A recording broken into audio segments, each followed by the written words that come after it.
Welcome to the Run Amok Podcast. I need to address something with you guys before we jump into everything else. We were talking pre-pod. We've got a big dispute with Caleb. We're going to be bringing up, we're going to have a little court case for the salmon today. We're going to have a lot of NBA talk, a very interesting episode of Bachelor. However, there's a phenomenon going on with our Instagram that I think needs to be addressed because I'm very confused. I'm frustrated in some respects, and I need a little bit of answers. Okay, Rush Hour. Carson, you love it. You love the movie, right? Great movie. Chris Tucker, one of my all-time faves. Awesome. Yep. Amazing movie. Rush Hour 2, also great. Phenomenal. Also phenomenal. Honestly, arguably better than the first. Sure, many people would make that argument. What I wouldn't argue is that it's the most important cultural installation to ever grace cinema, which is apparently what everybody on the internet thinks. Every time I post something of Chris Tucker, I think it's more so Chris Tucker, but I know Jackie Chan. Jackie Chan definitely gets the likes too. Jackie Chan brings in big numbers as well. Every time I try to put out interesting stuff on a daily basis, try to put out a wide variety. It doesn't fucking matter. All the people want is Rush Hour / Rush Hour 2 content. That's all they want. And so I thought this must be because I've done maybe 5 posts. And each of them do well over 1,000 likes. Every single one. I can't explain it. And so I thought, okay, there must be huge Rush Hour fan pages on Instagram. I was only able to find one single page, and it has 83 followers. So what I'm wondering is whether it might be time for a drastic to rebrand. pivot. Yeah. Might be time to rebrand. Might be time to just give up on everything we've been building authentically and just lean into Chris Tucker 2 bits. How do you guys feel about that? I think it's I wild. think I'm all on board. What? All right. Well, that being said, I'd like to welcome everyone to episode 3 of the Run Amok Podcast and episode 1 of the Chris Tucker recap podcast where we recap everything Chris Tucker's life. Yeah. It all started on a stormy day in North Carolina, 1942, when a young Chris Tucker was born to Amelia Tucker. What are you making that fit? I'm reading off his biography. 1942? All right, welcome to the podcast. To behave or run around in a wild, unruly, out of control manner. Run amok!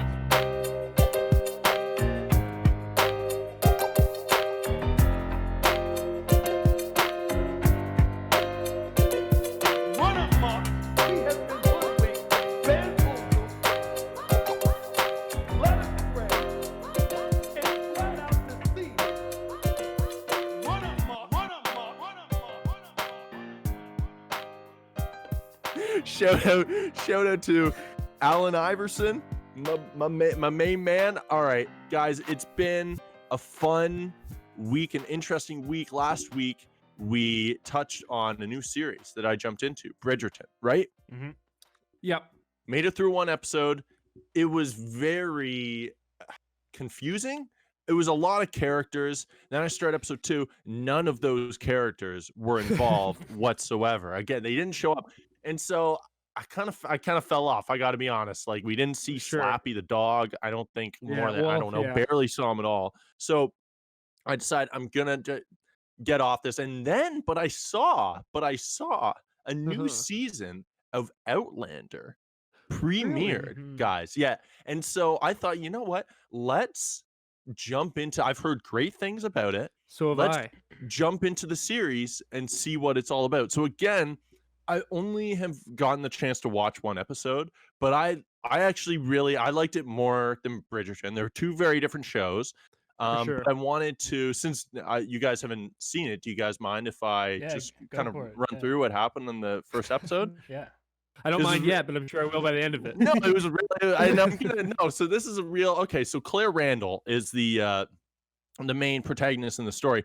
Now, she's a nurse in northern Scotland, and this is all real. You can look this up on a Wikipedia. She gets transported. The whole series basically is her being transported back in time to Yes. 1889. And so she's transported to 1889, where she disguises herself as a nurse from the period. She's trying to lay low. She's trying to not show that she's traveled back in time. But everything changes. And guys, for any history buffs out there, 1889, you may know what might be coming. Everything changes when she's working in a hospital in northern Scotland, when a tiny baby with an even tinier mustache gets born into the hospital, and Claire is forced to make the decision that we've all wrestled with. Would you kill baby Hitler? And so she has to make this, and so what follows, it's a really gripping moral dilemma where Claire, she's a former mild-mannered nurse, is preparing to potentially kill a mustachioed infant. Now, in Scotland. In Scotland, and that's explained. No, okay, so you think, what? This doesn't make sense. It's Adolf Hitler. Why would baby Hitler be born in northern Scotland? This isn't a plot hole. They thought so. We come to learn these sort of mysterious circumstances that brought little Adolf to Scotland. His parents, Carson, you're a historian yourself. Eloise and Clara, I believe, were their names, and they wanted him. This is history. You should be instead of laughing, maybe you guys could write this down. What were the names of his parents? Eloise and Clara. And Eloise Why and the Clara. two female names? Well, that a lot of people think that maybe was part of what triggered him. Is because he got made fun of all the time because his father had such a feminine name, very feminine name. But they brought him to Scotland. They wanted him to become a humble sheep farmer, and they thought really in the future they want him to be far away from any potential art schools that may one day trigger him, because if we know anything about Scotland, they haven't yet today still even have yet to discover art. So it's just sheep and haggis. And so ultimately, right, and now we're getting towards the end of episode 1, Claire does kill baby Hitler in a very disturbing scene. But we don't know what antics she will get up to next. So that is the end of episode 1. She's killed baby Hitler. She's in 1889. She doesn't even know how to get home. We can't even address that yet until we figure out the consequences of killing baby Hitler. So if I were to rate like it, the series has climaxed a little bit at episode 1. well, those were my thoughts. I mean, where do we go from here, Outlander? And I'm not one to critique the Outlander writers, but I just think they may have bitten off a little more than they could chew. Yeah. But I would give it a B. I'd give it a B, I think, overall. Does that entice you guys to get in, start watching? I'm not fully sold, but you might get me there. Let me know how episode 2 is. What is it about what was it that didn't catch your eye about it? I mean, almost every aspect of it just sounds terrible. Was it the name Claire Randall? Because I thought that was it was a little bit, I don't know, a little boring, a little vanilla. Well, that name kind of drew me in because I thought, he's being authentic, he's being real. And then we, use Scotland as the setting for baby Hitler, and you really lost me. Well, that's what I thought too. I thought they explained it pretty well in the plot. Well, I thought it made sense. Well, I was literally reading off. You're blaming me. I'm reading directly from the IMDb, that they submitted. So I mean, look, I've got 5 seasons to go. There's no doubt where there's great. What? I've got 5 more seasons. I'm excited, and I think it's going to be spectacular. Now, quick shout out. You'll notice a very vibrantly colored beanie on my head. Now, I'm trying to switch. I'm trying to get some more color on my dome because I really only had black beanies, gray beanies.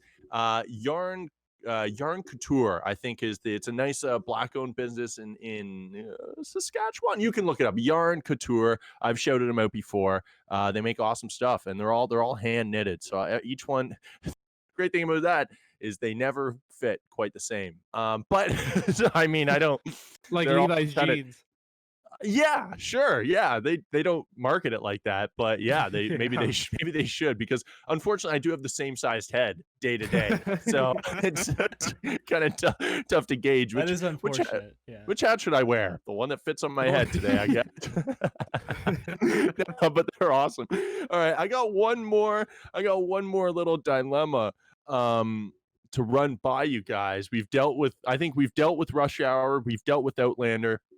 Last one, I almost said a name, and I I did. So, last week when I was talking about the podcast and I said, it doesn't matter if I say the guy's name because no one will know who it is. Yeah. Somebody knew Immediately, who- yeah. Can I someone say knew the who it guy's? was. Can I say the guy's name? No, please don't, because I forgot to. They can go back and listen. Do you remember what it was? Chuck. No, it could stop. God damn it. What are you doing? You just asked if I knew. I asked if you knew. It was a yes or no question. I didn't say, like, hey, Carson, do you think that you could, I don't know, like, run this red light and make it through? It's a yes or no question. I'm Just not don't saying do it. I'd like to see you do it. Oh, God. And I know that I'm not going to care enough again to bleep it. When I'm listening through, it's going to Chuck, and you're like, damn, I missed the timestamp. Do I want to go back 5 seconds No. and save this man's identity?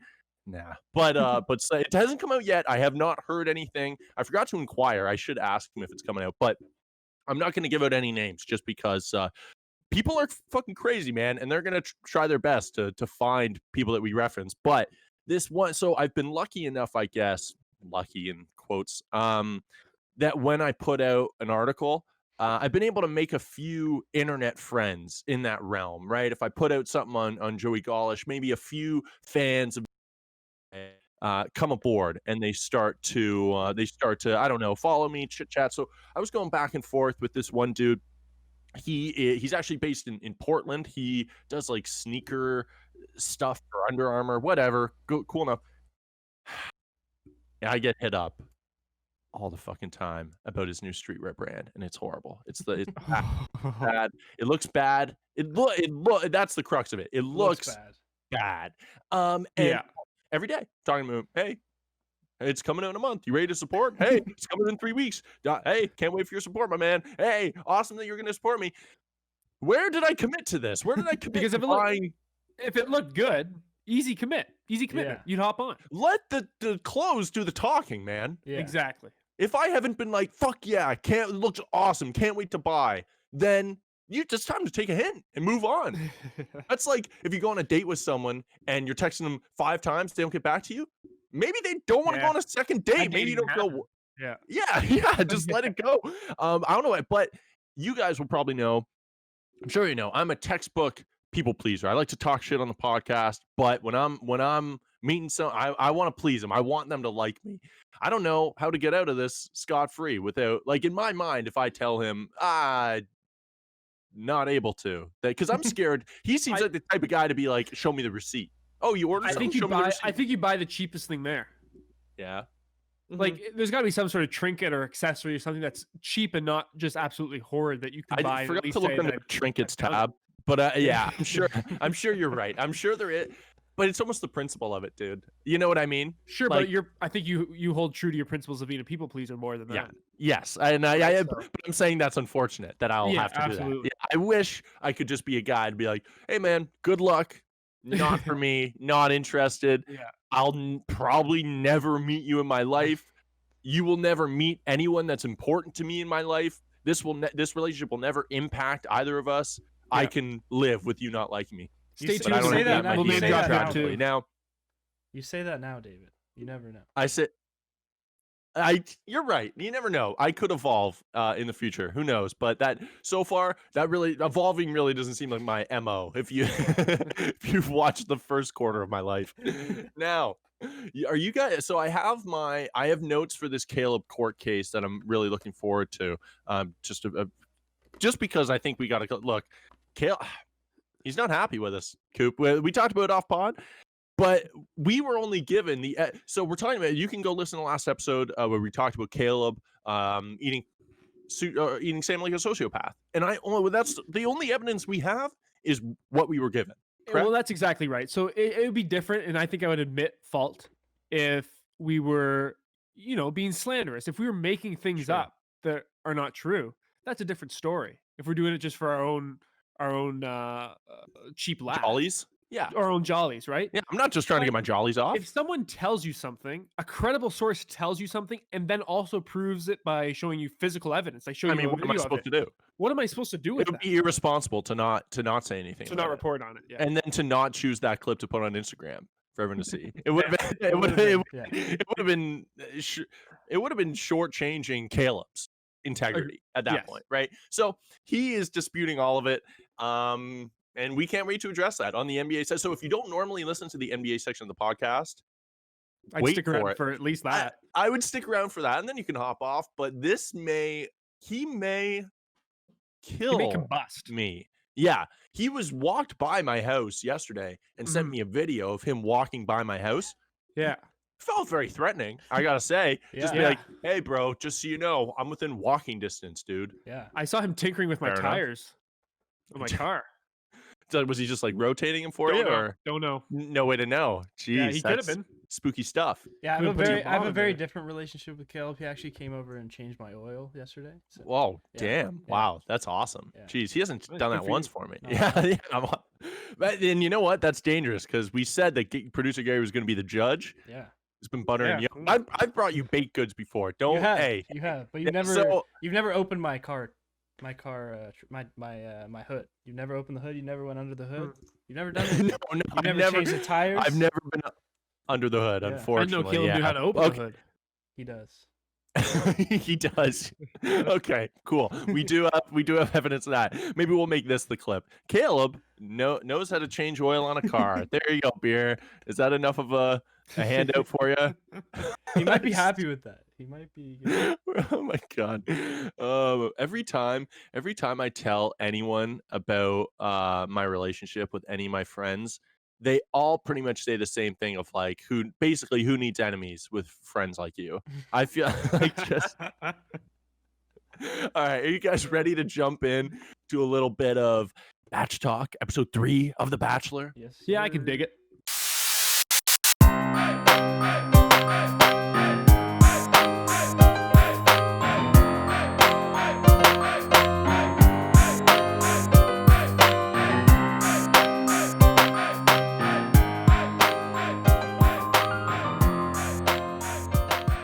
I can dig it. All right, I can also dig it. Let's talk about, let's open it up. First of all, the foliage going off all episode. Foliage just having a moment right now. It's incredible, man. I'm telling you, like, what else are you gonna like showcase? It has to be foliage Yeah. every episode. Well, it's I would take this like, how can this scenery get any better? You have to show it. You Sure. have to show it. And I think you almost have to like it's probably not practical after the pandemic, but you almost Yeah. got to stay at this place. Yeah. Like, At this place least is so nice. at least put it up on like the Bachelor, like just do a live stream on their website of the foliage after the season's over. Maybe just stick around just so I could hop on and just, if I don't know, if Caleb gets really mad at me on camera one day, I just got to hop on and Cool down. just cool down. Yeah. Yeah. But so that great way to kick off the episode. Now, I'll say this before we jump in. The producers are masterful. I am their little puppet that they play with. My emotions are just little puppets that they make dance all the time because look, we hate Victoria, then We kinda love Victoria. supposed to like her, and then Yeah. she goes too far and you start to fucking hate her again. Yeah, I'm going flip. And Sarah, I'm saying she should start an ab factory. I said last episode she should start an ab factory, which is a compliment, maybe a little bit creepy, but whatever. I liked her that first date, and now you go into hating her, and then you go into feeling bad for her, then you go into not liking her again. I am such a sucker for reality TV. I go whatever way they want me to. Were you guys feeling the same way? Yeah. To a T, exactly. For sure. I actually had to catch myself probably like halfway or 3/4 of the way through the pod. I was like, kind of on Victoria's side right now. Like everything she's saying. Yeah. And you know what? This one made me think about like exactly what you just said, how much the producers really play into it. We know they play such a huge role in swaying what everybody thinks and feels about certain personalities on the show. But for example, when they're doing that the group date and they're on stage, and Victoria's reading hers, that's very colorful to say the least. Yep. Oh yeah. Oh It's a my good god. one. The girls are laughing, they're all loving it. Like they I- seem what the very fuck? like they Yeah. seem very nice with Victoria, which makes me think that, you know, the drama that we see isn't really to the extent that it actually is in the house. And this is why we get paid the big bucks. So that is a fantastic point, Coop. Yeah, That thank the you. first thing I said when I saw those laughs is, all right, something fishy is going on. Yeah. So we're missing something. The drama is different than what we are seeing. And I said last episode, why are the girls not going to Matt and being like, no, it's not Mary Lynn, it's not her, it's Victoria. Like, why are they not willing to step up for Exactly. Mary Lynn? Mhm. Now, Victoria is annoying as fuck. She's so annoying. She's so annoying. She's got a horrible personality. Is she evil? Is she the spawn of Satan? I don't know. It seems like she's probably not, though, because I have disliked a lot of people before, right? I've been annoyed or just not like people. And when we're in a group setting, I'm around someone who I don't like and they say a joke, I want them to bomb. I'm not going to For say sure. And anything. I I'm going also- to make sure I don't laugh. I don't give them a pity laugh. No, no. Like, And even if they were funny, I wouldn't be able to even like view them as a funny person sure, if I yeah. dislike them. I can't, I couldn't laugh at them. It wouldn't even like leak out. So I'm very, very interested. But Victoria does have a very, let's open up the episode because she starts off blazing hot. Mary Lynn is barely out the fucking door. And Victoria turns and goes like, basically, I hate Sarah. Sarah is the worst. She just Pivots. like she is ready to be incredibly bold PR strategy to go after the chick with the most heartfelt backstory. Yeah, and apparently the most chemistry with Matt at the time. Apparently. Yeah. But yeah, she goes for it. I guess it ended up aging well. She said she claims that it's a fake feint. If it was a fake feint, I gotta say, I do have no choice but to respect it. You're on reality TV. You better, if you're not playing the game, you're getting played. You better start fake fainting yourself. Victoria also said she's above fake fainting. Are you? That seems don't think better so. than Kinda right in your everything you've wheelhouse. done so far. That actually seems like it would be a masterful improvement to just sit down and be quiet for a couple minutes at least. But oh, sorry. Do you have something? You had something you want to jump into, Gary? Oh, I was just gonna say the first thing she said after the feint, she's like, "Come on, pull it together. Like, don't faint." Yeah. Basically calling her like what the like what do you want her to do? Like, I love that Kayla was also like, and Kayla was the only honest one. She's like, look, I get that you fainted, but I just want to get my fucking result, whether I get a rose. Can we Yeah. just do the rose first and Can then we go just to say- go to yeah, Sarah? yeah. Which that's exactly how I would be feeling. Like, she fainted. She seems young and healthy. She'll probably live. Can we just leave a medic over there and keep this shit going? Yeah. But let's jump in to the first group date. Okay, so we see a little more from our girl Anna, who we haven't seen a lot from. And I do like the first few moments we get of her at the start of the date. She gives off very hot mom vibes. I don't know. She just seems wholesome. Like she seems like someone trying to be a cool mom. Apparently only 24. She's a year older than us. Does not seem, she seems older, not in a bad way, but she only has two facial expressions. I've noticed. It's either Jack Nicholson's Joker or a very unpleasant grimace. That But grimace. Both of those facial expressions are definitely juiced up on caffeine. Yeah. I'm both juiced up on I'm caffeine. not letting this go. Since day one, if that's one of your personality things that you're gonna say that you are an ex-caffeine addict or whatever it was she said, Yeah. I'm gonna carry that with you the whole way through, baby. Like that's just what. Yeah. It would be. And with that big smile and that juiced up person, look, if she just had a pile, like I would love if we panned out one time and there was just a pile of cocaine beside her and she was just grabbing it with her finger and rubbing it on her Honestly, teeth. I was Like, I would convinced when she was up on that stage, I was convinced that she would say something along the lines of like, oh, I just want a waterboard mat with coffee. You are just so fixated on the coffee I am. aspect. Well, of her her intro personality. was her saying, "Oh, I'm a little bit of a caffeine addict, No, holding I know two the- coffees, two Yeah, large I coffees." know.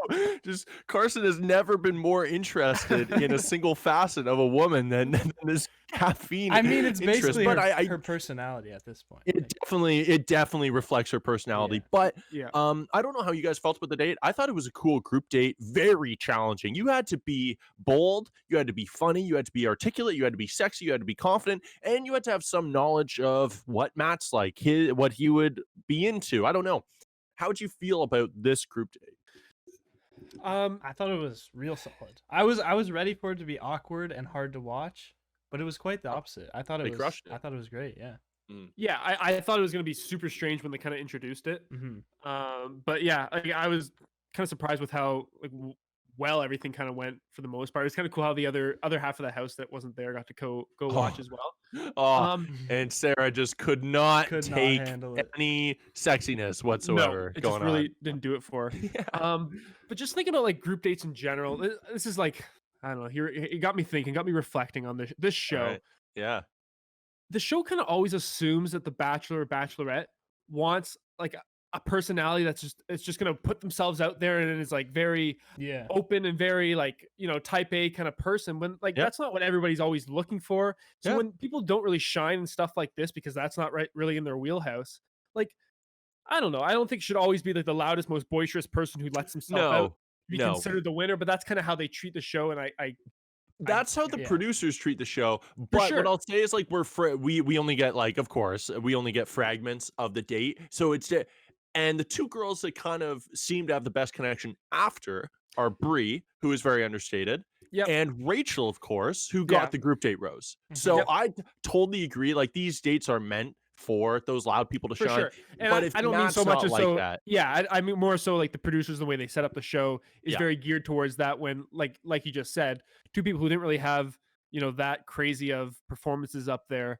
ended up kind of getting his attention the Yeah. most, right? But So like if you did something that geared towards a type B personality, like a more laid back person, that's also a way more boring fucking date, right? oh, for It's sure. like, let's It's a sit more around boring at a date, and it's a more charcuterie board. more boring show. Like, Yeah, really yeah. is Oh, what yeah, it is. yeah. Yeah. And like But, yeah. I get it set up for a reason like that, but But the girls killed it. I loved the contrast of the different approaches. You had Kit, who's trying to write Ulysses, while Yeah. Victoria writes the next installment of the gang bang, or the I don't know, the fucking gang bang presents Escape from Dick Island. Like she is just like the most absurd. The whole thing was bleeped. It wasn't even writing per se. She took like a science textbook and was just reading out the steps to having intercourse. It was jarring. Yeah. But the girls loved it. The girls loved it, like we said. I wish we How'd could get you, an uncensored version of that. Oh, that would be incredible. How'd you feel about Victoria? Or let me ask you this: who was your favorite performance from the group date? Who was really Or hesitant? Who was the personality. one that was hesitant but like kind of killed it? I can't remember her name. Not Rachel. Not You're not thinking Rachel. Rachel? Oh no, I think it might have been Rachel. I think she did Yeah, pretty good. she was like pretty hesitant. scared, but she Yeah. she went up and she did it and she did her thing, and I don't know. Yeah. I think she did. And she's so pretty. Oh my gosh. God, and yeah.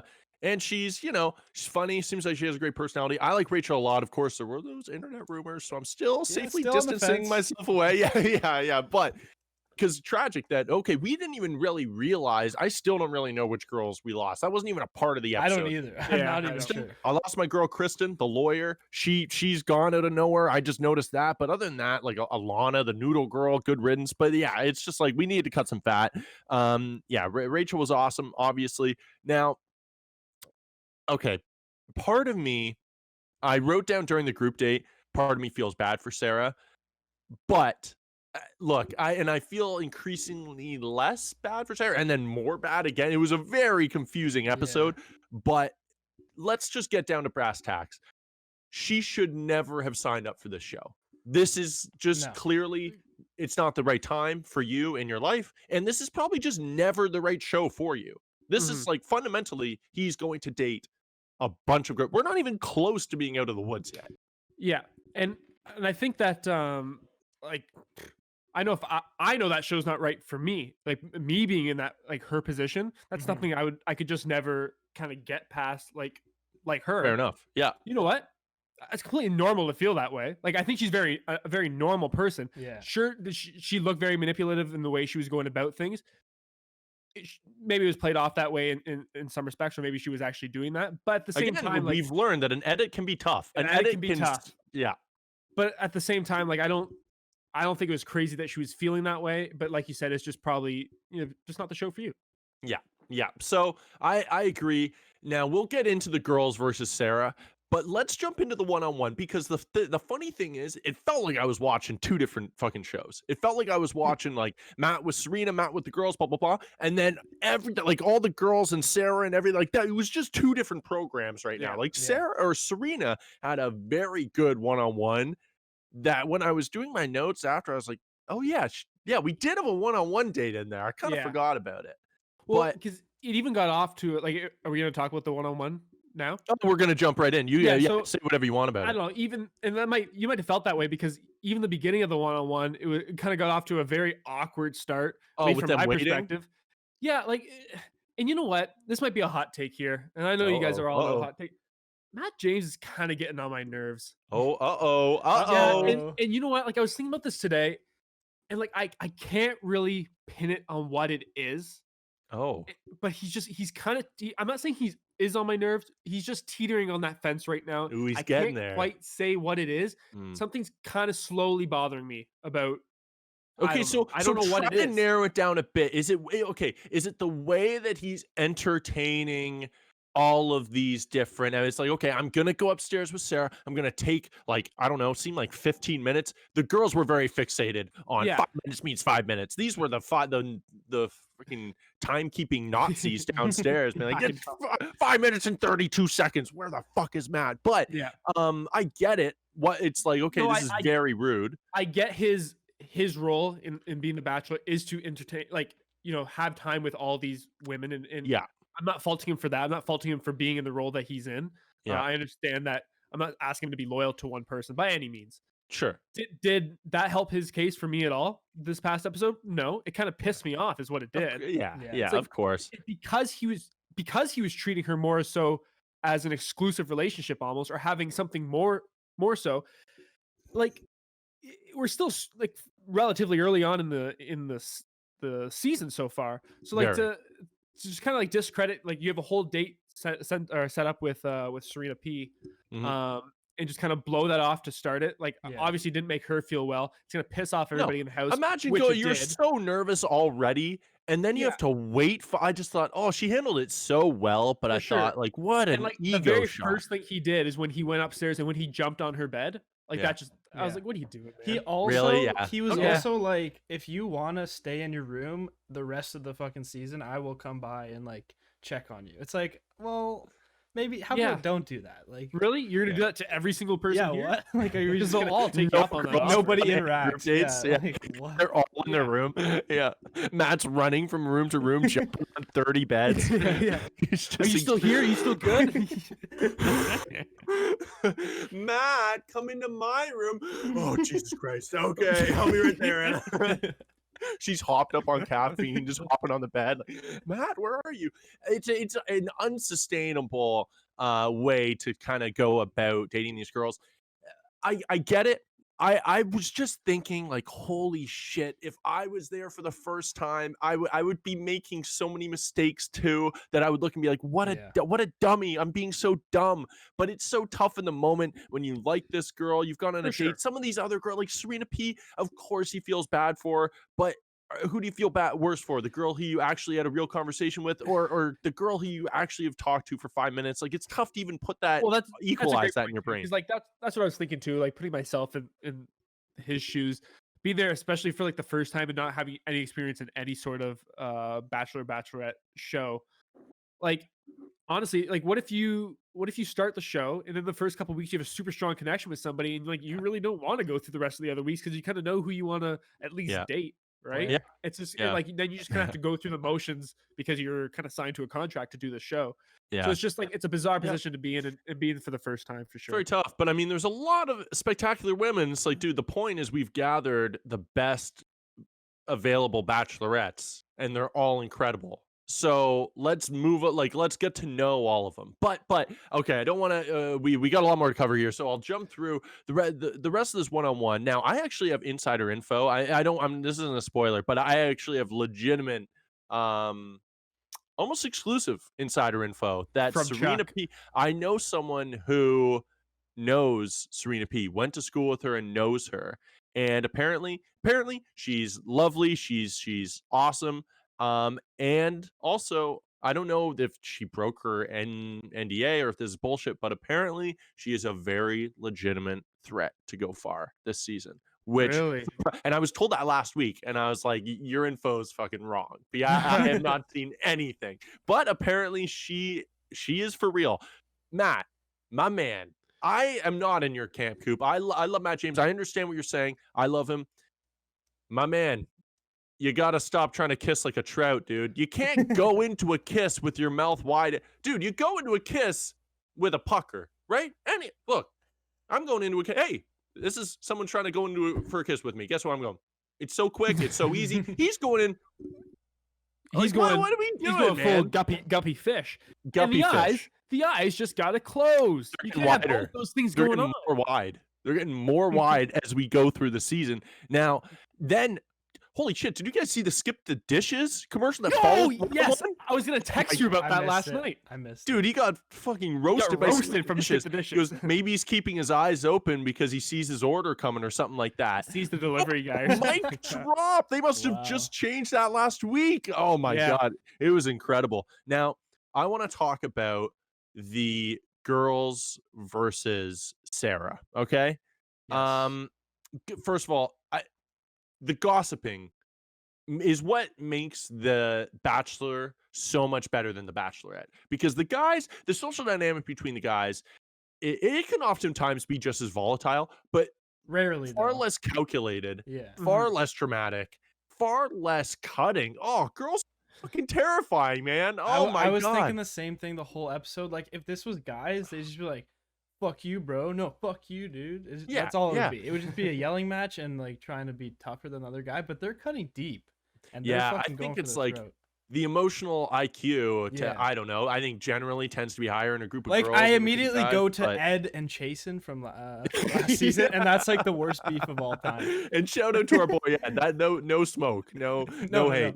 But that was amazing. Oh my god. Wow. Okay, so Katie woke up and the first thing she did was run downstairs to tell anybody who was fucking there what Sarah did. Murray, and she just like neither of them. They're both like half asleep still, and she's already talking shit behind her back. Now, who would have expected that? Okay, so last week during the previews, we see all the girls talking shit. None of us saw Sarah coming, right? None of us saw that she was going to be the culprit here. No, not And at all. Anna and MJ. Now, MJ is an interesting character because I do like her a lot. I think she's a little bit of the sort of like the barometer of reality. So last week with Victoria, she was like, okay, Victoria is being annoying. I don't know what the real side of the story is, but blah, blah, blah, blah, blah. Right? She kind of seemed to be stuck in reality. Mhm. And this week, she seemed to be the same way, but she was pissed. Her and Anna were ready to hit Sarah with a German suplex, man. Yeah. I thought they were gonna throw a finishing move on her. Oh my god. It's just Well, terrifying. Sarah went to talk to MJ after. She's like, MJ, can we talk? She's like, no, we can't. No. Yeah. I'm actually Now- tired. And yeah. Oh yeah, that was Did you devastating. remember that? She was like, no, I think I yeah, gotta. cool off. Yeah, I gotta Yeah. cool off. Okay. Now, were you guys shocked? I don't know if you heard it. Victoria used the word placate in the correct context. Really? I don't think She I also remember that. she also said gestures again. She doubled down.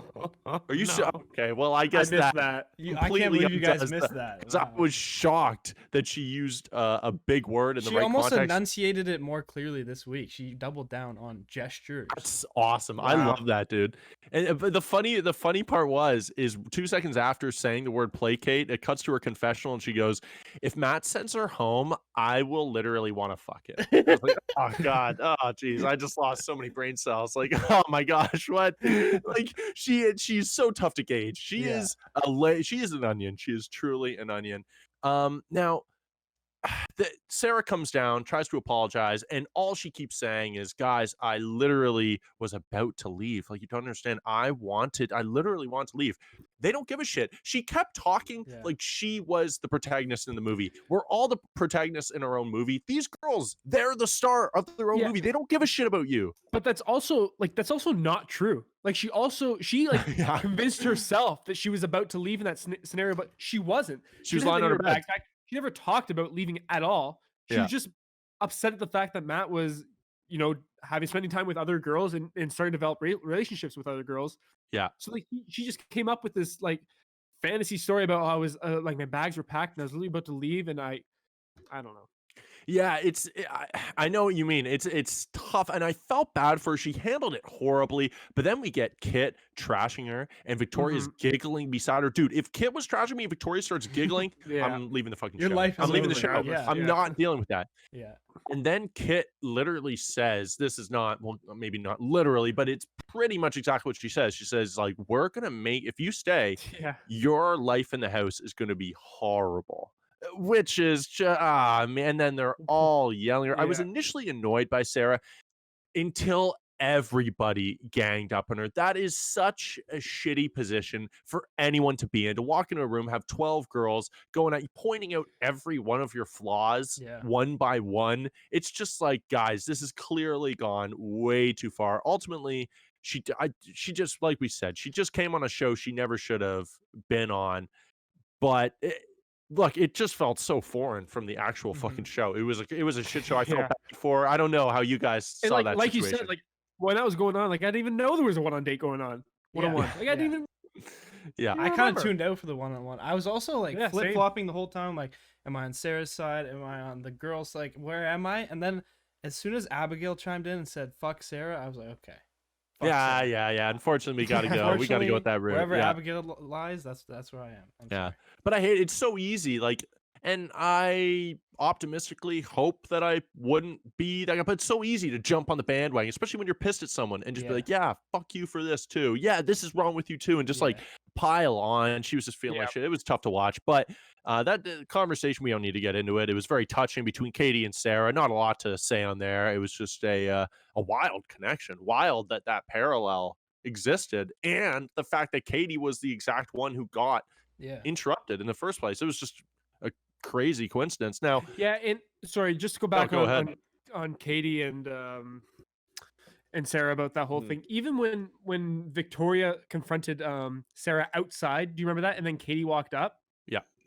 Like I thought Katie was going to start. This was like in the middle of her date. Like I thought she was going to start ripping on her, and she didn't really do that. She handled it like far better than I thought like Katie did. And I can't place the fact that she's 29. She's one of the oldest ones there, and I think she shows like a level of maturity that a lot of the people in the house don't. Which is shocking because of her entrance. Just complete turnaround. And I think you're right. I think she was nervous. I think she was drunk. That combined with Yeah, but she was great this episode. Great last episode. I think she's just a cool girl, very mature. And I loved what she said. This is the one thing I'll say about that conversation is like, I want you to stay because I don't want Matt to go through and wonder what if. I want him to know that, like, if he's with me, that it's because I'm the one for him, not because you left. And then she ultimately says, of course, like, hey, look, I went through the same thing with my dad. You should go. Sarah ultimately goes. Quick quote of the night. I have Victoria's. Sarah doesn't need Matt. She needs a Xanax. Just a classic zinger. I think Victoria's going to have the quote of the episode every episode. I was going to say we should just have a segment called Victoria's Quote because Victoria's Quote of the night. She's so quotable every episode. Yeah, so quotable. Now, next week, let's get into a little bit of the previews, what we saw. Are the new girls going to make an impact? Do you think that they are going to, or is it just going to be like, look, I'm too far behind? Or you're too far behind and I'm progressing too much with these other girls. You're kind of gone. Drama. That's all it is. I think it's just draw. It's just going to cause a big shit show. I don't necessarily think they're going to go far, but I'm going to say yes, an impact because of that. I think it's going to cause so much drama that the pre-existing girls are going to get so caught up in it. We see in every Bachelor and Bachelorette series, you know, those who get focused too much on the drama and not as much on the individual they're there for. Every time. We talk about this every year. Every time. Yeah. Now, Okay, what I'll say, this is my prediction to kind of go off that. The next week is going to be the beginning of the end for Victoria. I think we're saying goodbye to her. It's too much for. I know we see her melting down. Look, I think everyone who watches it knows that every obnoxious trait of her personality comes down to like some crippling insecurity, and I think she's faked it as far as she can fake it. And next week, a bunch of new girls coming in, the dynamic shifts. She is going to fall apart, I think. But we'll see. Now, will Sarah return? You guys think Sarah's coming back? That's But David, spicy. consider that. I don't say think yes. so. You think I'm gonna so? say no. Oh yeah, I don't think so. I don't think Yeah. she's coming back. she's coming back. I think the producers are going to be pressuring her to come back. They'll say like, I don't know what they say, but look, Yeah. you signed up for a certain amount of time, or you can still come back. Matt's been asking about. They're going to say whatever they Whatever can to they gotta get her say. back in that goddamn house. Yeah. Now it's time for our Rose and our Thorn for this episode. So Coop, we'll go to you first. What did you? We'll start with your Rose. Who are Okay. you giving your Rose to this My episode? rose, honestly, this week is gonna go to Victoria. Because yeah, you know what? I thought her on the group date was kind of funny. Like I enjoyed it. I was laughing. She kind of like changed her like changed my opinion of her for the interim a little bit. I don't know how much of that is her or how much of that is producers, but you know what? It was kind of a relieving week to see her in kind of a different light this week. So for that, whether that goes to I guess Victoria or the producers or whatever the case is, that's where my rose is going. All right, fair enough. Gary, who gets your Rose this week? I'm gonna go the producers on this one, just because Ooh, okay. my emotions during this episode Yeah. were all over the place. I didn't know where to think. I was like, Yeah. I was like, what are people gonna think if my opinion is this? So maybe I should change it to this. Or like, where should I lie on it? Like, I had no idea what to think. I still kind of don't know what to think, but I thought it was a great episode though. So big ups to the producers for that, and yeah. Yep. Great choice. Now I am going to give my Rose to. This is tough. I'm going to give it to Chris Harrison's book sales. I'm going to give 2 roses. I'm going to give one to Chris Harrison's book sales. I respect it, dude. Get out there. Go get that dosh. Go get that money. You've earned it. Dude, I need to read. I bet the sales have gone flying. I need to read this now. Are you going to read it? If I can pirate it, I'll read it. I'm not buying it. If it's more than $10, I'm not going to buy the book. You just which told I'm him to sure go get it that is. money, and you're going to pirate it. Well, not from me. Yeah, go try to get that money. There'll be people. There'll be people that no. If I read try it, to get that money. yeah, you're not gonna try to get my money. I dare you, Chris, under my mattress, like any sane human being. Now, I got to give my other rose to Matt James's tweets because he was hilarious during the first group date. He had that gif of that old lady falling off the bed, you know, that classic meme. And he goes, "My mom right now," which is awesome. And then he had this close-up selfie of his eyes wide open and his lips were puckered, which is not accurate. It should have been like a Dementor, and it said point of view all episode, which again was very funny, very self-deprecating. Control the story. You got to control the story. Now, whose Thorn are you cutting, Coop? So my Thorn's gonna go to Matt and Sarah, Matt and Sarah's little whatever you want to call it, 5-minute, 10-minute, 15-minute thing right before the one-on-one date with Serena. That just really bothered me, rubbed me the wrong way, and definitely plays into the fact that Matt's kind of making me feel some sort of way right now. Yeah, okay. So quite put my finger on it. But sounds like almost Matt James is flirting with your Thorn this week. I don't know. We're gonna follow up on this next week, but All right. that's where I stand right now. But watch your step, Matt, because Coop's watching. That's all we got to say this episode. Right. Okay, Gary, who you cutting?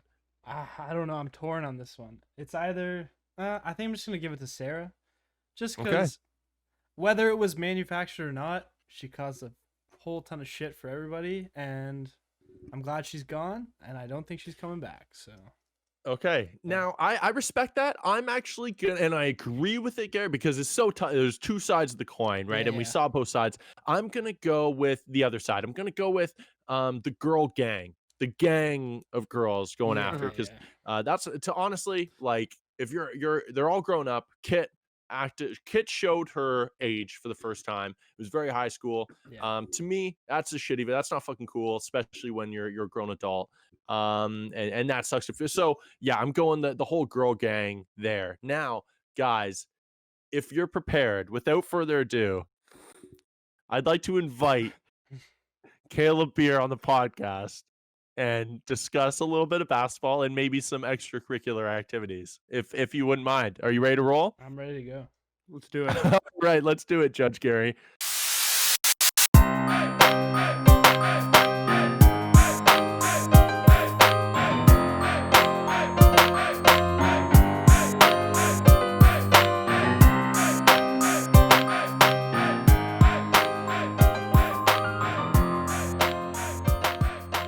All right, welcome all four of us. Good to be back together. Coop, you weren't able to make it for NBA last week. It's so good to have all four. You know what? 4 good friends who love each other. I think that should be established first. And well, I'm getting one shrug. One person looked away from the camera as I said that, and then the other person didn't give any expression whatsoever when I said 4 people that I love. But that being said, I stand by it. Now, I previewed it at the beginning of the episode. We had a salmon controversy. There's no way to skull around it. There's no reason to dance around it. What we have is a situation where we were told, and what we saw, Caleb cooking his fish a certain way. Now, what we're going to do, producer Gary is going to turn into Judge Gary for the opening of this NBA podcast. And we're going to get into your Harden trade. We're going to get into your 76ers, a little bit of Utah Jazz. We're going to get our picks in. We might even mention how I'm 0-5 on my picks this year. I don't know. I don't know. Maybe we may not have time for that. But Caleb, the floor is yours. Give your testimony and a closing statement. Explain your viewpoint here, because I'm interested and I want this to be fair. Well, your actions last week would suggest you don't want this to be fair, but that's so fine. explain that. What are you talking about? He's always dodging. No dodging.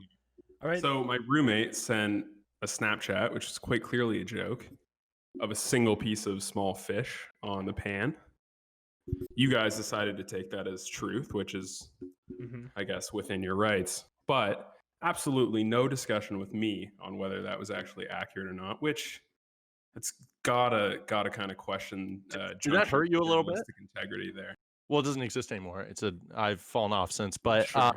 so it's a direct reflection of my current employers, and you can reach out to them directly. But I might have to. did it help you? Did you lose a little faith in us as friends in that moment? I mean, listen, it's with you guys. You got to know everything is sort of open record. There's not the first time one of these things has happened. You mean like everything aware, is okay to be aired out to the public? Yeah, You mean? I just thought it was a little chicken shit that Carson said it and then bailed on the pod before I left. That was my only. Okay. Oh boy. Woo, coming in hot indeed. Chicken shit. All right, I'll let you tackle that. Listen, if I walked out on the street and I saw someone put a gun to somebody else's head and shoot them, I saw it with my own 2 eyes. That was murder. I know it was because I saw it. Would it be fair? Now, I agree with your sentiments, Caleb. I don't. I respect you I don't. as a man. Thank you, And David, I appreciate that. but I think it's only fair. I want to ask a couple questions, and they're going to be, just standard questions about the situation directly. I'm not going to fall off. That's not like me to, when we're on topic, I stay focused. I don't deviate. I'm not a silly person. I'm taking this very seriously. So I'm going to ask you some serious questions. And then I have a few bullet points for a closing statement. And then if you have anything to present, you can respond. And then we'll put a poll up and the people can decide. So just a few standard.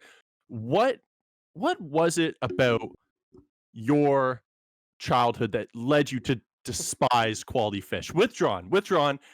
No, I would like to actually like the just question's been, because you. the question No, has no, been no, no, no. withdrawn. If you've seen any police show, once the question is withdrawn, everyone has to disregard it. Forget you've heard it once I withdraw it. Now, it's off the record. I shouldn't have asked. Now, were you or were you not partying with Kid Rock unmasked in Atlantic City last week? Now, again, withdrawn. That's withdrawn. I shouldn't have said it.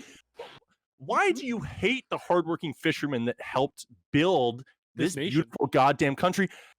Withdrawn. Again, you know what? Withdrawn. Now, is it true you once tried to make love to a Chinook salmon? Withdrawn. Now, gentlemen of the podcast, Caleb, Carson, Gary, the defense, Caleb, he'd like you to believe that this case is complicated, that it comes down to people either making jokes, not understanding it, etc. He'll show you confusing data, try to sway producer Gary, with maybe some flowery language, and at the same time, try to undermine the very values and beliefs that we on this podcast hold dearest. Now, of course, Caleb, you are an educated, extraordinary, complicated man. There's no doubt. You know it, and I know it. That's fair. Yeah. Me? I'll accept that. Me? Can we mean, get I'm- to the questions, David? Can we get to I'm the a questions? little please? less complicated. I'm a little less complicated. I'm just a regular Joe like both of you guys. Just an average fella. My beanies are hand knit, not factory farmed. I like my beer cold and my collars blue. I think meals should be shared at a table alongside loved ones, and handshakes should be firm. I think both world wars were bad. And loving thy neighbor, I guess I just think it's a little bit better. No, all I want to leave the voters with is vote for David, because that's how court cases work.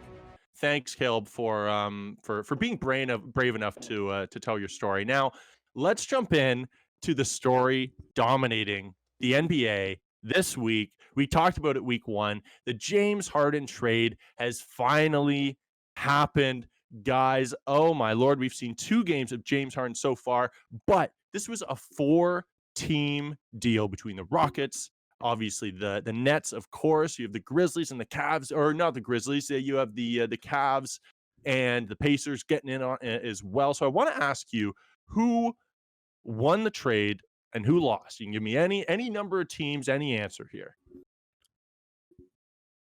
Would you like me to start? Okay, I'll start. I think you guys know my stance on James Harden. I made it pretty clear, not last week, the week before. Caleb, do you remember the term that I called James Harden? I don't recall. You please let me know. Yeah, it was You a called him a bum. And I mean, I think I No, called him a he's- bum. And, Yeah, you definitely know, a bum. and for that reason alone, like, I don't know if this is my emotions getting the best of me here. I'm gonna go with the Rockets. I'm a big Vic Oladipo fan. Obviously he's had some injuries that's kind of plagued him over the last little while. But looked great last night. looked great last night. I mean, it's kind of hard to say, like, when you get James Harden added on to any team, obviously you're gonna give up whatever it was, and they gave up a haul for him. But you know, it's hard not to say that whatever team receives a star like that hasn't won the trade. But at the same time, like, I'm in on the Rockets, baby. Yeah, they're definitely fun to watch. Beer, who came out on top to you, or a few teams maybe? Did they all come up top? Was there a particular loser in there? What were your thoughts? Yeah, one thing I'll agree with on with Carson on last week's podcast. I think the team that leveraged the next 8 years of their future for a bum has to be the loser, right? I don't see any other way that goes. I don't know if you're like, are you serious? You actually, like, look, it's fine to say, like, No, that's a lot to yeah. give up, but they look It's- amazing right now. Do you actually think that they are like a loser in it? Like, to me, it's a very clear, it could be a Kevin Garnett trade. Like, obviously everyone, it's the easiest thing and probably the best is to make the parallel to the last time that Nets did this with KG and Paul Pierce. This is very different. Harden was an MVP a few years ago, a runner-up MVP the last or 2 years ago, 3rd place last year. It's like, this is a very good player who's come in immediately. Like, we're talking about this after 2 games, 2 wins, one over Milwaukee, who many would see is the leader in the East. At the very least, they look good so far. Do you actually think they're a loser of this trade? I mean, yeah, if one team has to be a winner and one team has to be a loser, I don't think it's like an awful trade, but it's I don't too think much, anyone. in my opinion, to give up for a guy who just decided halfway through last season that he no longer wanted to be where he is like 32. Like 8 years from now, is James Harden still on your team? Or you just like have picks out the door? No, that but you have 8 no years idea from your now, team's you gonna could look like? you may have gone to the finals a few times and won it. Like, look, we'll see if they end up being a loser. That's the thing, because if they win, I don't know, 55 games and make it to the conference finals, then they're not a winner, right? This is a championship or bust sort of situation. So I guess time will tell. I didn't mean to frame it like you have to pick a loser, first of all, because for like, look, I have all 4 teams winning this trade. I thought it was a rare instance where everyone got what they wanted. And if you love NBA trades, then this is perfect for you. You got one sort of weird team that's got a bunch of players to now trade away in the Cavs. You have a fun team in Indiana getting a little bit off their payroll. They've been super fun to watch. You get the Rockets revamped, and then you got an actual title contender. I thought everyone got exactly what they wanted in this trade. My only loser, actually, and I know you guys will probably disagree with this, I have the Sixers as the loser of this trade because they were very close to pulling the trigger. And I'm sure both of you guys, it sounds like it actually kind of, I would be shocked if you agreed with this, if you're not Harden fans, that it was a good decision for them to not give up Ben Simmons for James Harden. However, they were willing. That was not the question. They were willing to give up Ben Simmons, a guy who was on record as being a sensitive guy. They didn't want to give up, I guess it sounds like a Tyrese Maxey. And look, I love Simmons as well. But look, now this all of a sudden is another example that heightens the pressure on the Sixers once again, something that hasn't worked out for him a lot in the past. And Simmons has not looked great since the trade, especially in their last game against the Grizzlies. He didn't look engaged. I was on NBA. I forget where I got this from. I wish I could shout out the person that actually came up with this stat, but his shots off drives have been cut in half since his rookie season. That is troubling for a team that when Joel Embiid is out, they look for Ben Simmons to do something. I think it would have been, look, I love Tyrese Maxey, but I think we've seen this Ben Simmons, Joel Embiid experiment play out. I love both players. I don't think they're a championship. Yeah, I think we know the outcome. And so again, I just think with already a shaky locker room, you add a sensitive guy in Simmons having to deal with trade talks. I don't know, but the Rockets, to me, Beer, I couldn't agree more. Or no, it was Coop who said it. I think Beer probably agrees as well. They were a big winner in this, obviously. The turnaround since October, I mean, has been incredible. In October, we saw D'Antoni leave, Morey leave. Harden was obviously on his way out. It was a bummer to see the Rockets era end that way. And look, I guess I have written down they're obviously worse now. Like talent-wise, I guess they are. But I don't know. They're fun. Do you guys think they're a playoff team? Yeah, I mean, going back to last week's discussion where there's like 13 good teams in the West, I'm not like I certainly wouldn't even pencil them in for a playoff spot, but they're obviously in a better situation today than they were 5 days ago or whenever the trade was made. Yeah. Now, look, I'll go the Pacers real quick. They obviously got Karis LeVert, and basically Karis LeVert in exchange for Victor Oladipo. They get more years for less money on Karis LeVert. I love Oladipo too, Coop. He basically seems like the same player as Oladipo, very much so, very similar play style. Yeah, I think that's going to be they're basically going to have the exact same record. And the Cavs, who have 40 big men. I can't wait to see them make a move. Hopefully they have Drummond, Love. They got Jared Allen. They've got I'm blanking. They've got a million big men right now. I would love to see Drummond moved. I think it'd be really fun on, I don't know, the Mavericks, the Blazers, maybe the Raps. I don't know. They could use a center. There's a lot of places that an Andre Drummond makes sense. So, I have them as a winner too. They're winning games at a decent rate, and they have a bunch of assets to trade. Now, so I'll ask you this. Now, are the Nets automatically this year, regardless of whether you think you've now hemorrhaged yourself for 8 years in the future, giving up 4 guaranteed first round picks and 4 pick swaps. Now, I'll ask you, are the Nets automatically favorites in the East? Beer, I'll start with you. I'm not sure, just because there's so little defense on that team that when you get in a playoff situation, I don't know that they're like clearly the favorites. I don't see them as that much better than the Bucks, I guess. Mm-hmm.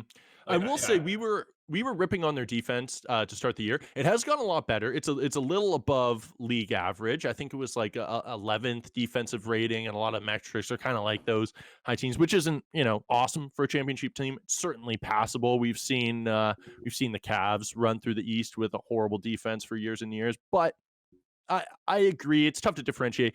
I'll say yes, they're the favorites for now, just especially after that those first couple wins with Harden. But when I'm interested, we'll see how Kyrie fits long term.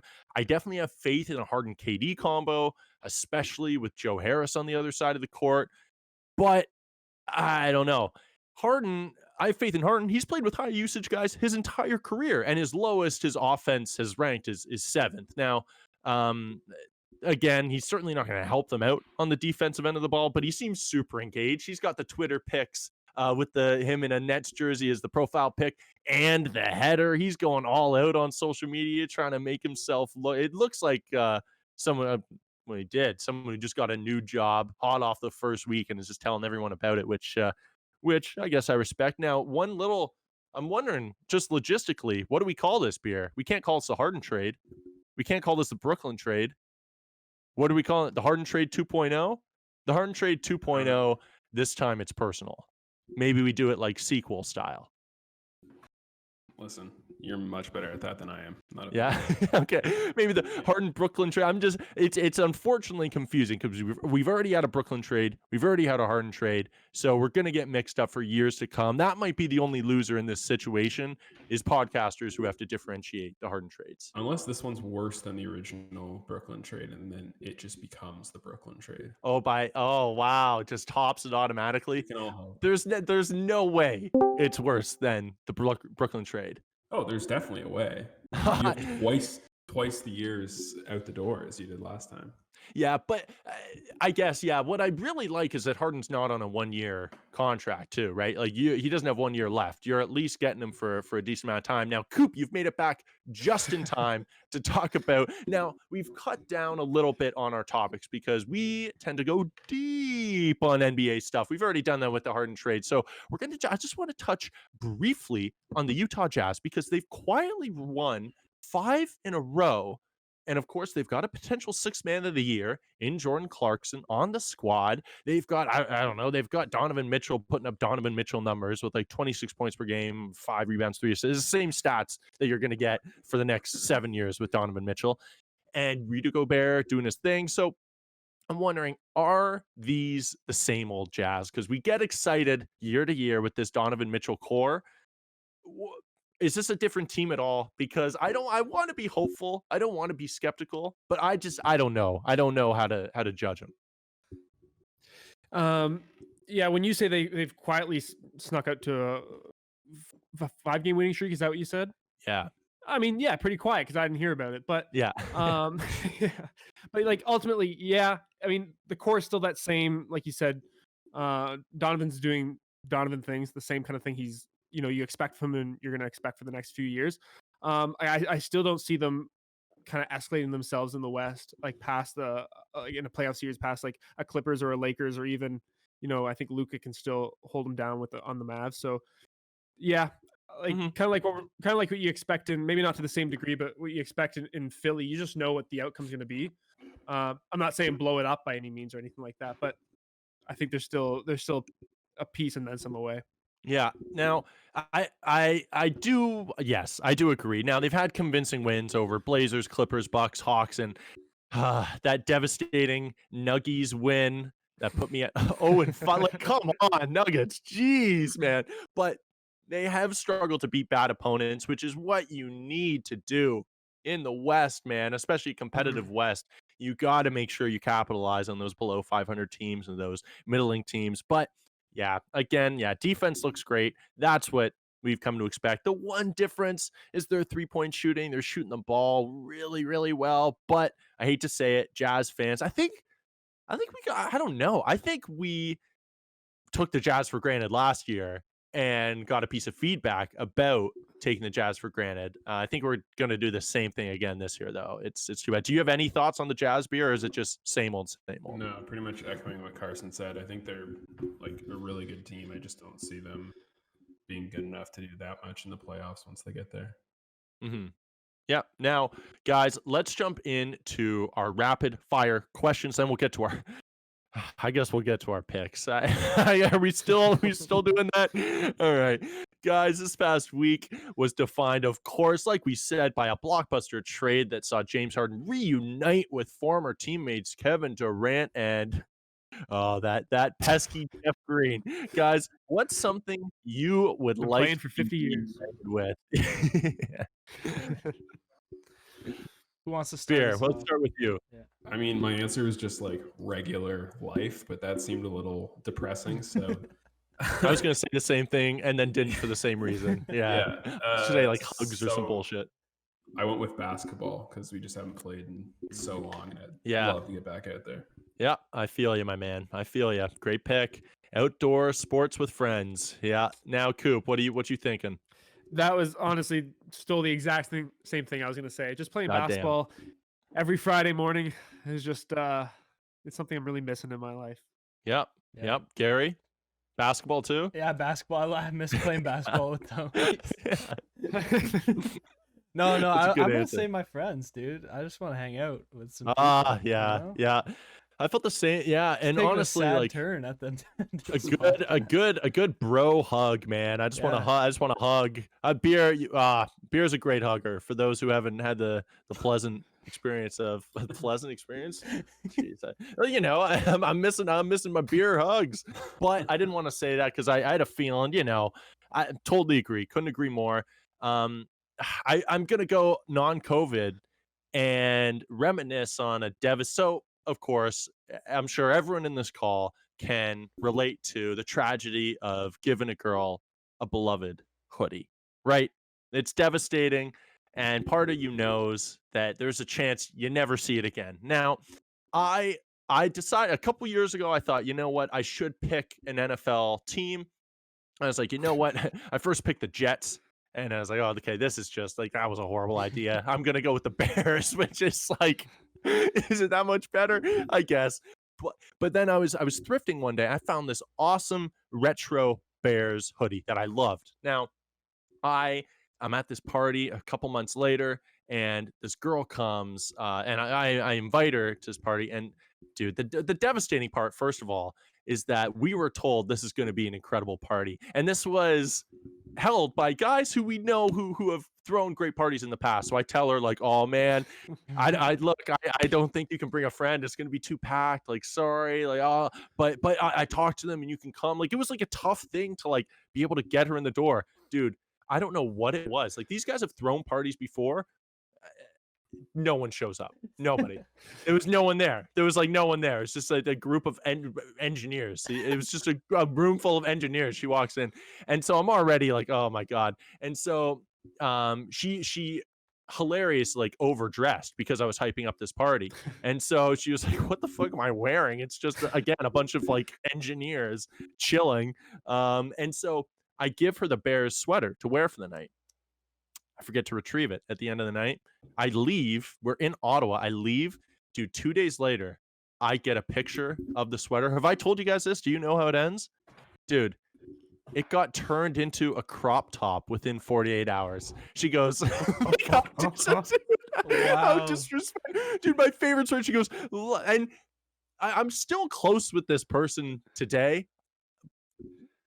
No, I was going to say I have no ill will towards that moment. I broke my heart. Dude, it's cropped up to like what would be my chest area. And she goes, look, I cropped it. Like, what the fuck? Okay. Like, that was my clothing. I would love, I can't even say I want to be reunited with it. I want to be reunited with the sweater that I gave up in the first uncropped place. version. Yeah. Yeah, the original version. But that being said, guys, earlier today, not breaking news. It was a few hours ago, close enough to breaking news when this comes out tomorrow. Kyrie Irving came out and announced that he would be returning to the Nets, telling ESPN's Malika Andrews that he, quote, just needed a pause. Fellas, when was the time you had to just put your responsibilities on the side for a much needed pause? Beer, Caleb. Yeah, beer, start us off. I unfortunately didn't have this one, but I think pretty much every time I go golfing. Just a Oh, little- you're like, I gotta step escape, away from yeah. this. Yeah. Oh, that's your pause, or after you're like, I need a fucking pause from this. Well, it depends. Yeah, it depends, I guess. Yeah, if I'm going, that's how I feel. Yeah, if Carson's with me, then I need like an emotional support animal after. How about you, Coop? You know, when I was in high school and like I thought like, oh my gosh, like this is life right here. This is stressful stuff. Every time Christmas break rolled around, I was always on cloud nine. It was just a much needed pause. Now I realize like, oh my god, high school was easy. Like Yeah. It's all relative. real Yeah, life grade 2 responsibilities. is easy as it's all hell. rel- Yeah. exactly. It's all relative. But I just remember always every Christmas break would roll around and be like, wow, I needed that. This is the life. Yeah, I needed yeah. that. Yeah. That's great. Gary, how about you? I'm gonna go with that, but in the present day, any Oh, any weekends I that was roll like, you around. both went with high school No, Christmas break? no. Okay. Just any like off time I get, it's just like it's just very rewarding, very relaxing. needed. Much needed, always. Yeah. Now, yeah, those are great answers. Now, I remember one incident. I'm going to go back to high school as well. It has to do with Caleb. I think we've probably told it on the pod before, but I remember we had a project due, and in high school, there's nothing that a young David liked more than coasting, and so I thought, you know what, this is a project that can wait, and so I put it off. All of a sudden, it was due in about 12 hours, and it was on. I think it was. You can remind me, Carson. It was on an album, right? That we had a famous album. Yes. Yeah. And so I said, so that the whole week leading up, I said, you know what? I need a pause from this project. I got to put it off. All of a sudden, it's due 12 hours later. And so I decided that I would just try to make it, in my mind, charmingly funny enough to skate by, which is a very conceited way to go into it. And so basically, I just threw together whatever fake facts I could, and ultimately the conflict comes in that I lied and said, well, I lied throughout the entire thing, and I said that my album was, what was it, Coop? What like 15? You said that it was a certain rank on the Rolling Stones like all-time list of albums, and then it was quite funny because someone else in that exact class presented their real album, and it happened to actually be that ranked number of album that David just made up. Well, we should say that exact person happened to be our one of my best friends in the world, Caleb Beer. And it was not like, that sounds like something I would have like figured out from someone and then done on purpose. Yeah. Was not on purpose. Crazy coincidence. Complete coincidence. And I actually, because it was done in such a rush, or maybe I did it purposefully, I don't remember, but I said it was the top 1,000 albums of all time, or The list was- 500. Yeah. And the list was 100. And Yeah. so I said that I had the updated list, and that Gills was out of date. That was when they were just doing the 100. So, but I think it was worth it. I needed just a little bit of peace, a little break, and I think it was worth the result, which was probably a lackluster grade. Now, guys, we've talked about my pick woes a little bit. Let's just be real. I try to think that I know basketball. I'm losing a grip on it. I'm losing my claim that I know anything at all, but I'd like to think I maybe do. Let's go through the records. Caleb, okay, had a very respectable. Wait, what are you 3 and? Oh, do I have the updated ones, or are they only? Yes, respectable 2 and 3. Now, Carson, you're at a 5 and 0. Oh no, I'm not 0 and 5. I'm 1 and 4. There we go. No, we're on fire. We're crushing it. There we go. 1 and 4. Who got it? I don't remember who it was last week. Someone saved me. 0 and 5. I think we have to end it there. Yeah, at any point, if any of us goes 0-5. But let's jump into the games this week. We got on Thursday the Lakers at the Bucks. That's going to be an awesome game. Friday, Bulls at Hornets. That one is going to be a less awesome game, but that's the only motivation I have to watch the Hornets. Now, Saturday, we have Rockets at Mavericks. Who are you going with? Let's start with beer. I'll let you go just right down through the games.